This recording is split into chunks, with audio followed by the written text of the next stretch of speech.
Welcome to Teolumen Insights, where we reveal the hidden forces that shape the way you live and show you how to use them to create real transformation and supercharge your health, mindset, and daily life. Here are your hosts, Emma Greenwood and Nathan Sinclair. Welcome to Teolumen Insights, curated just for you. A deep dive. A deep dive. Yeah. This is going to be fun. Yeah. So today we're going to be exploring some of the ideas of Graham Hancock. Oh, yeah. Have you heard much about Graham Hancock? I have. I've read a couple of his books. Okay, cool. Fingerprints of the Gods. Yeah. And I think I read Magicians of the Gods, too. Oh, nice. So, yeah, I'm familiar with his work. That's great because he really goes deep into this idea that there was a lost civilization. And this lost civilization was an advanced civilization. Okay. And it was wiped out sometime during the last ice age. Interesting. Yeah, and this is kind of a challenge to the standard narrative Yeah. of archaeology. Yeah, we think we just went from hunter-gatherers to agriculture to boom civilization as we know it. Right, it's like a straight line. It's like a linear progression. But I think what I find really interesting about Hancock's work is that he pulls in all these different threads of evidence. To kind of paint a completely different picture of the past. Yes. What are some of those threads that you find the most interesting?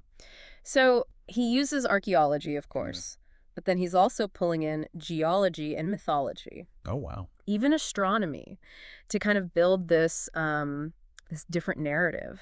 That's fascinating. Yeah. Well, he starts off by asking some pretty big questions. Yeah. Right? Yeah. Like why did it take so long for civilization to emerge? If we as humans, anatomically modern humans, we've been around for hundreds of thousands of years. Yeah.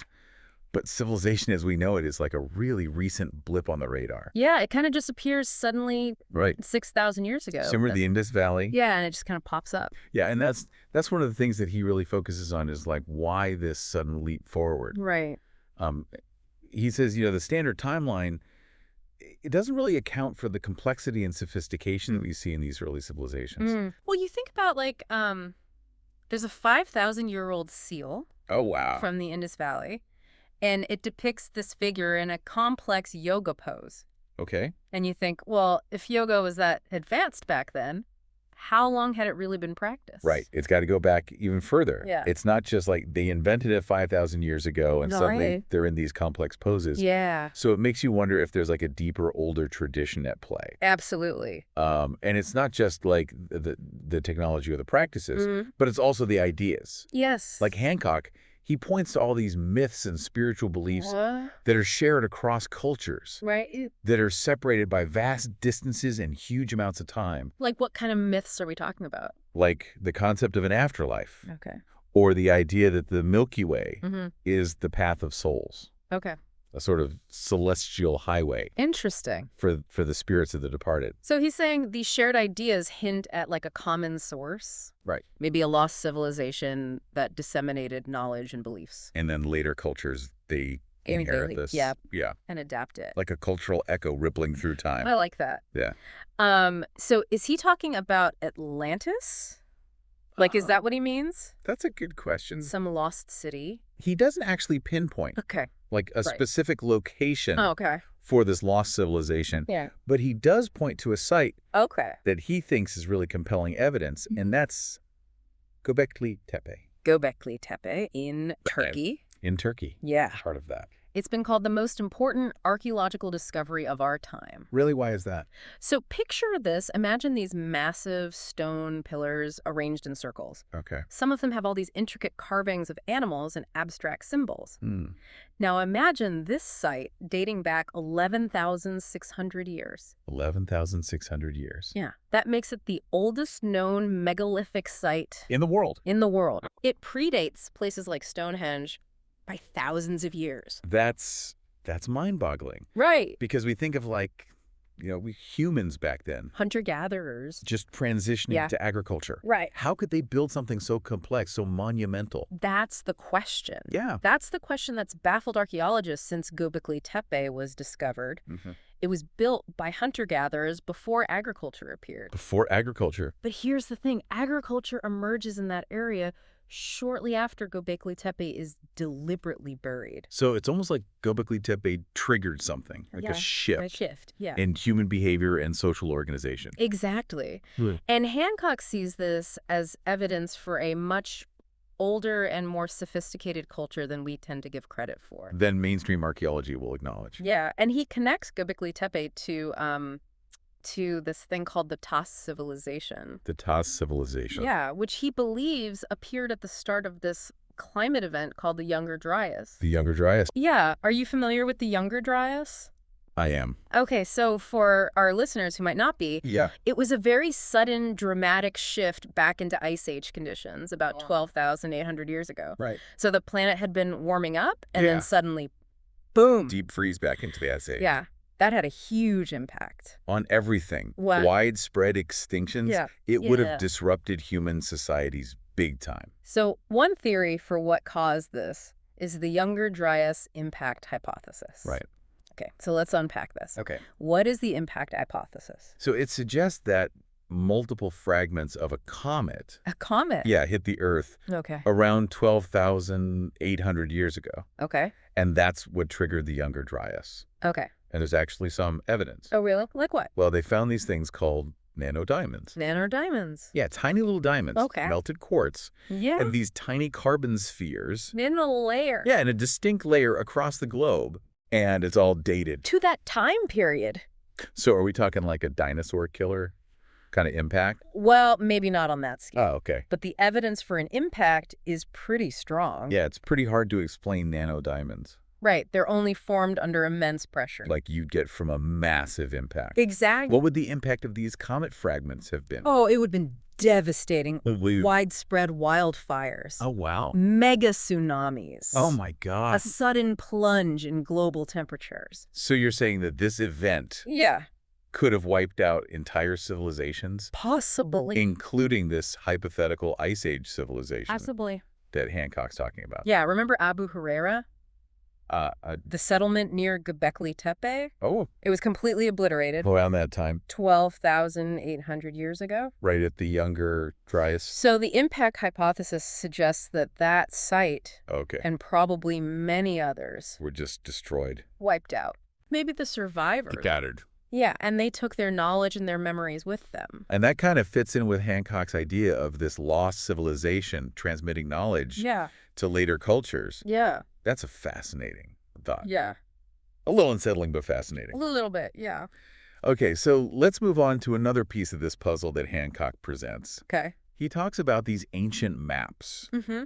that seem to suggest Okay. that there was some advanced seafaring knowledge from a time when sea levels were much lower. So these maps, they're called Portolanos, and they appeared in Europe after the Crusades. Okay.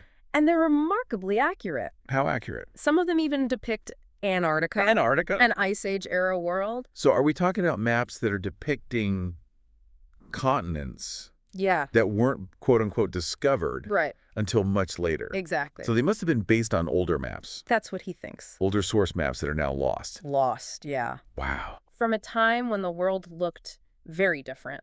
Okay, there's another layer to this, right? Yeah. The Portolanos, they showed really precise longitudes. Mm-hmm. And that's something that our civilization, Didn't figure out. we didn't date that until the 18th century. Yeah, how did they know Yeah. how to do that? It suggests a level of maritime sophistication Yeah, that we don't normally associate. with ancient cultures. Yeah, so is Hancock suggesting that a seafaring civilization existed during the Ice Age It's a possibility. that was capable of mapping the world? Yeah, with surprising accuracy. And where would their knowledge have been preserved? Well, that's a good question. He thinks one place might be the Giza Plateau in Egypt. The Giza Plateau. Yeah, you know, the Sphinx. That's of course. The enigmatic creature. With the body of a lion and the head of a human? Exactly. Yeah. Well, there's geological evidence Okay, that go. suggests it was carved during a period of heavy rainfall, Mhm. which could push its origins back to the Younger Dryas Thousands of years earlier. than conventionally believed. So if the Sphinx is much older than we think, Yeah.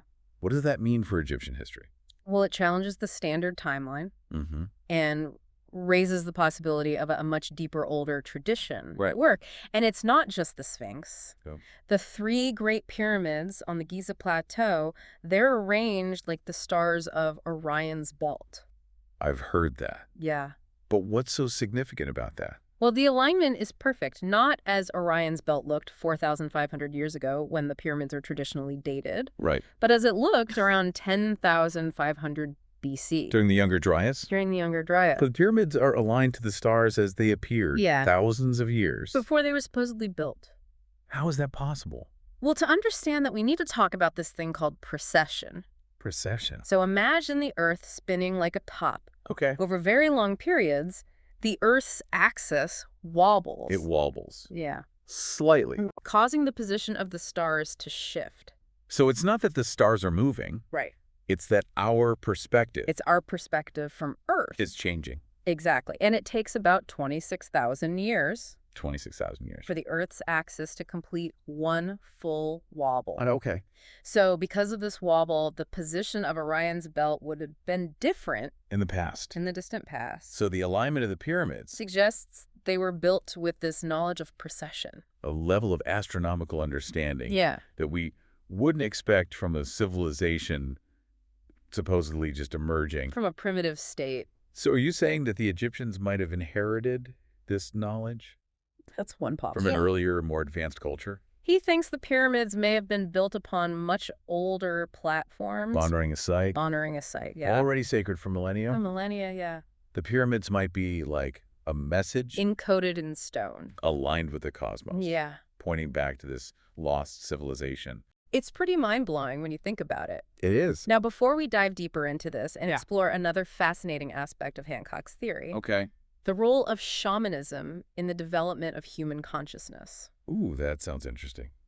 Let's take a quick pause. Okay. And when we come back, we'll continue to unravel this mystery together. Sounds good. Welcome back to Teolumen Insights. Okay, so we were talking about the pyramids. Yeah, the possibility that they were built upon a site that was already sacred. For thousands of years. Yeah, and maybe encoding knowledge that was inherited from this lost civilization. But there's another piece of this puzzle that I find really fascinating. Okay, what's that? Shamanism. Shamanism. Oh, yeah. We've been talking about ancient structures. Yeah. Astronomical alignments. Mm-hmm. But how does shamanism fit into this whole picture? Well, Hancock sees shamanism as more than just like a spiritual practice. Okay. He views it as the earliest form of science.